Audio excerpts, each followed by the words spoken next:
What's up guys, it's Danica. I am here in Brighton, England, and I'm gonna clean my screen. It is the 4th of July, and I guess it's a little bit ironic that I'm in England, but I'm here. I've been here since last Friday when I arrived. I came for the long weekend. Ever since I got this new job back in January, I've sort of been trapped in this round trip of plane tickets, because when I got the job I didn't have a return ticket to the States, so I ended up buying a round trip ticket from England to New York back to England, because it was like so much cheaper than buying a one-way ticket back to New York. So I've sort of had all of these round trip tickets booked because every single time I need to book a round trip. Anyway, it's a long story. I keep on coming back to England because I love it, but also because I've had all these plane tickets, so I might as well come. As you can see, my hair is wet. It is about 11 o'clock in the morning here. I woke up really early. I woke up at like 5:30 and I went to breakfast at 7 because I was so hungry, and then I fell asleep again because I ate such a big breakfast. So now I'm gonna head out. It's my last full day here in England. Tomorrow morning I'm here for like half the day, and then I'm heading to the airport. I'm going back to New York City. I think I did try really hard to vlog my vacation here, and it was really hard to do because I was on like a self-mandated relaxing vacation. I don't know if you guys do this. Like, I feel like I have a really hard time unwinding. I'm a pretty intense person at work Monday through Friday. So on the weekends and on vacations, I tend to try to really decompress, like aggressively relax. I mean, like, I turn into like a puddle. So this long weekend was a little bit hard because we were coming off of the end of Q2, so we're halfway through the year, and things have been changing in the office and we have like a different structure and stuff. I was probably a little bit more stressed out than usual, so it was a little bit harder to relax than usual. And so when I got here, I told myself that I wasn't gonna do anything that was too strenuous or that required too much effort or too much thought, even though there are a lot of things I wanted to do. Like, I wanted to go to the Undercliff walk, but it was like a 4-mile walk, and it would take like an hour for me to just get there. So I decided to sort of scrap it unless I really felt like I wanted to. I also didn't have the right shoes. I didn't bring any socks with me. Anyway, I didn't have the right supplies. So stuff like that. And then there were some day trips I wanted to take, but also it seemed like so much of an effort. And sometimes in the morning when I woke up, I was really still very tired because I haven't really been sleeping very well throughout the spring, the early summer. And so I really just like gave myself permission to relax. And that was really hard to do psychologically, but really important for me to do physically. So here I am, I guess like 5 days after arriving, and I feel about 1,000 times better than I did when I first got here. A lot more decompressed. I mean, it's not like perfect, you know, like I would need like a 1-month vacation of doing nothing in order to feel completely relaxed. But I feel really good, and I feel like I'm ready to go back and ready to tackle the second half of the year. Anyway, instead of doing a vlog of what I did in Brighton, which involved not a lot of stuff, basically going to the beach, insert clip here, or going to Brighton Pier, insert clip here. Yes, he was. Ow! Here we go. Love the bag. I thought I would do a little bit of a favorites video for June since I didn't do one. I was traveling. So here we go. Here are some of my favorite products for June 2017. One of my favorite things that I always pick up when I come here to the UK that I can bring back, like if it's possible, if it's not like in liquid format, is anything blackcurrant flavored and related. And this is one of my favorite things. And I think a lot of people will think this is pretty gross because it does taste pretty artificial. But I spend a lot of time indoors. I'm in an environment where people are sick all the time and everyone gets the cold that everyone else gets. So I'm always looking for like an immune defense thing. This is a vitamin C high strength 1000 milligram effervescent tablet in blackcurrant, and I buy this all the time from Superdrug. It's pretty inexpensive. It is just like a water soluble Alka-Seltzer type effect, vitamin C. So you drink it, and I find that it does really give me energy, and it helps me feel like a little bit more awake in the mornings. I don't know if it's like a placebo effect, but I really like it. I actually prefer it to the orange flavor one, only because maybe it reminds me of like childhood medicine. I'm not really sure. Blackcurrant, for you guys who don't know, is a pretty popular fruit flavoring kids thing here. In the UK, it's like something you find in kids drinks and like their juices and concentrates and things like that. I grew up drinking Ribena because I grew up in the UK, and I don't ever really get to have it in the US, and so I really miss it. When I come back, I always try to pick up some blackcurrant stuff, and as a grown-up, it's vitamin C. Something that I've been using and loving for a long time now, and I don't really talk about, but because it's the summertime and every time I go out in the sun, I actually have very sensitive skin. I grew up, when I was a kid, I had eczema. I had like a very sensitive scalp, so I use like special shampoo. And whenever I go out in the sun, I get this thing where I get like almost like a sun rash. There's a name for it and I can't remember what it is, but it's not normal heat rash, and it doesn't like scab, and it doesn't, I don't know, it does something really weird to my skin where I get like just like a pretty bumpy rash wherever I'm exposed to sun, even if I use sunscreen, and even if I don't go in the sun for a very long time. If I'm in the sun for maybe like 20 minutes just walking around, I'll probably get it, and it usually just happens on like my arms and my legs, but it goes away really quickly.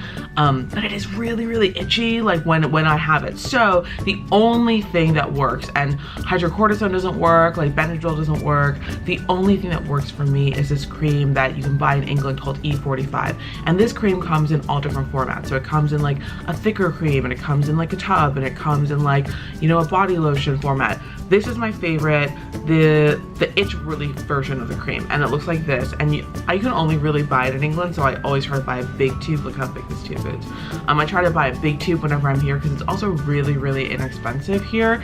It is called E45 Dermatological Itch Relief Cream. It is very gentle. I think you can even use it on kids, which is something I really like. If I'm buying like a skincare product that's like an over-the-counter slightly medicinal product that has like a purpose to it, that's not just moisturizing, I do tend to try to buy the children's versions because I do feel like it might be a little bit more gentle, and because I have sensitive skin, I'm always worried about that stuff. I really love this. I've been using this for years and years. There's no substitute in my book. Nothing really works for me as well as this. It immediately reduces the inflammation, takes the redness away, it makes everything stop itching. It works on so many things for me, on bug bites, on sunburns, on like heat rash, all this stuff. Another thing that I've been using for a long time, probably about 10 years, and I never really talk about it. I think I wrote a story about it at Racked.com when I first launched it back in like 2010, the national version of Racked. I wrote about this one product that all beauty editors ask for from the publicists, and it's like a product that's been around forever and ever. It's actually a little bit hard to find. It is always sold out. It is this, and I just started using it again. Mine is a little bit beat up because I've been traveling with it. It's in like a light packaging. It's the Donna Karan Cashmere Mist Deodorant. Now, I don't know if you guys have heard of this or have ever used it, but it smells exactly like the Donna Karan Cashmere Mist fragrance, which I do not use, but I do happen to really like this deodorant because the formulation is incredibly good. I don't know what they put in it. It seems to have all like the normal stuff that like normal deodorant has in it, but sometimes in the summer I prefer to travel with this because it doesn't break. It's like really solid. It's a little bit expensive, but it lasts a lot longer than like a regular tube of deodorant from the drugstore, and it works super well, and it doesn't have that like deodorant smell, you know, so it doesn't smell like baby powder or like whatever the typical deodorant fragrances are. It smells like fragrance, so if you do get like a little bit heated, you don't start reeking of deodorant, you reek of cashmere mist, which is a nice fragrance. But all in all, I found that this works incredibly well, especially when it gets like super muggy and super hot outside. Something that I've only recently gotten into and that I know that everyone else has been into for years, and I'm so late to the game on this, is sheet masks. Now, I have been carrying a bunch of sheet masks with me, and I've used a bunch of them, but this is one that I picked up the other day, and I liked it so much I went back and got another one. It's the Garnier Skin Active Moisture Balm Tissue Mask, super hydrating, soothing mask, and it was on sale, so I picked it up. It's just like a normal sheet mask. What I like about this one is that it's extremely hydrating and extremely cooling. The first day I was here, I went out on the beach for like an hour, and the sun isn't even really strong down here. It's like maybe 70 degrees outside and like sunny, and it's England.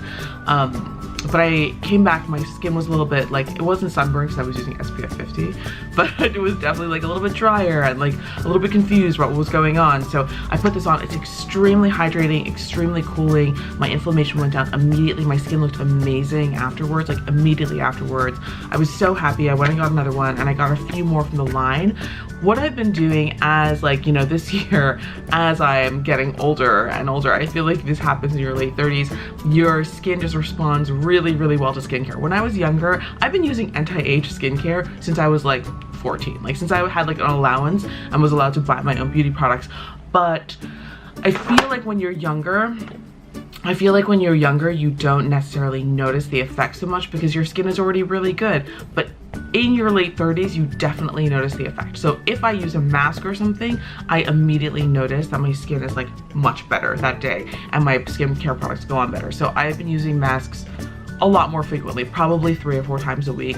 Sometimes in the morning if I have time, but usually at night to like after I take my makeup off. I think that like my skin will regenerate overnight and like my skin can like relax better if it has like a little bit of a treatment. I read somewhere that Martha Stewart uses the skin mask every single morning. I don't know if that's true, but if it is, hey, like she looks unbelievable for her age. So kudos to you, Martha Stewart. One thing I picked up in a recent haul that I've been using a lot and I love traveling with because it's so convenient, and I wasn't really sure if I was really gonna like it, and I really only bought it because of like the celebrity whose name is associated with it, is the Becca Chrissy Teigen palette. Now, when I bought this, I bought it because I love Chrissy Teigen and I just love Chrissy Teigen. I think she's so funny. So basically I'll just buy like whatever she endorses. She also always looks amazing. So I was like, well, maybe if I buy her makeup palette, I will also look amazing. The problem was when I first got it, maybe a month ago, is that I felt like the colors were quite dark. Like you can't really tell because we're sitting in the sun. But the colors are a little bit darker than I usually like. I'm usually a MAC Studio Fix C3 or an N2 in the Face and Body foundation. So I'm not a full medium. I'm probably like a lighter medium. I'm definitely not like a light Asian skin tone, but I'm definitely like in that light medium range. And it's easy for things to look like very, very muddy on my skin, especially when it comes to bronzers and contour, and blushes tend to pop really strongly on my face. So I was like, when I first got this, I was like, this is so beautiful, but I'm not sure I'll be able to use it. Now that I'm slightly tanner, again, I use an SPF 50 makeup every single day, so I don't really tan. Now that I'm slightly tanner, or maybe because it's summer and you can get away with like a bit more of a pop of like bright color, I love it. I've actually been using the bronzer as a contour, and it seems to work really well on me. I think it's because my skin tone is quite warm, so it doesn't look like, some people have said that it's a little bit too warm to be a contour, but for me, I feel like it really warms up my whole face and it works pretty well. Maybe it's because I'm not using it correctly, but I really like it. I've used every single color in here. On days when I don't feel like wearing like a contour and a blush, I just use like the rose goldy, like the highlighter as a very, very light blush. Today I'm not even wearing blush because I just can't be bothered. It's my last day on vacation, so I just used a little bit of the highlighter on the top of my cheekbones. I love it. It's so convenient and it's so great to travel with. It's so nice to not have like a lot of little pots and bits and bobs like when you're traveling, because they get moved around in your luggage. These are expensive products, right? And so they get moved around, they get crushed, they, you know, crack and stuff like that. So it's good to have less to worry about. The last favorite I wanted to mention this month is something that I actually just picked up last week when I got here, and I'd never seen it before. I don't think we have it in the States. I have been using the Embryolisse face cream. I think you can use it as like a face or a body cream. I buy like the big tube, but I have been using that for a couple of months now, and I really, really like it. I think it's such a great like moisturizing and like non-irritating classic foundation, like a classic moisturizer that works really, really well under makeup, or even as a night cream like over serums and like after I do a mask and stuff like that. And so when I got here to England, I was looking for a body moisturizer at like the drugstore. I love when I travel, I can go to the drugstore and buy a body moisturizer and like buy a big tube or a big bottle and then take the rest home if I really like it. So I saw this and I had never seen it before, and I've been using it for the past 5 days and I love it. It is the Embryolisse Lait Crème, I can't pronounce, I don't speak French. The Lait Crème Fluide. Basically it's a body lotion, and you use it on your face or your body, and it comes in this giant pump bottle. I think, I'm fairly certain it's just like a lighter version of the face cream, which is the concentrated cream. And this is so great. It stays on all day. It smells lovely. It smells like classic and French and light. It doesn't like interfere with my other skin treatments. It's very, very gentle, and it's so great on my sensitive skin, which I really, really appreciate. So yeah, that's it for my favorites this month. All right, I'm gonna go back to vacation now. I'm gonna insert some like clips from Brighton here. It's not cohesive enough to hang together as a vacation vlog, but I hope that you are having a great 4th of July, and I hope you had a great 4th of July long weekend. If you like what you see, please subscribe, and I'm on the road again next weekend, going somewhere very familiar to many people on the internet. I'm going to LA for a week, starting on Sunday, so I will try to bring you guys with me on my adventures there. I'm going there for work, so I don't know how much I can like show you guys from what I'm doing on the ground, but I'm definitely seeing lots and lots of friends who are going to be out in LA, so I can't wait. And I haven't been to LA in a year and a half, so it'll be really, really nice to get out there and be on the West Coast for a while. It's a little bit crazy. I'm flying from England to New York for a few days and then straight on to LA, and yeah, so I have only like 3 days in New York to like run my errands and do my laundry, which is very, very short. Anyway, hope you have a great weekend. Bye.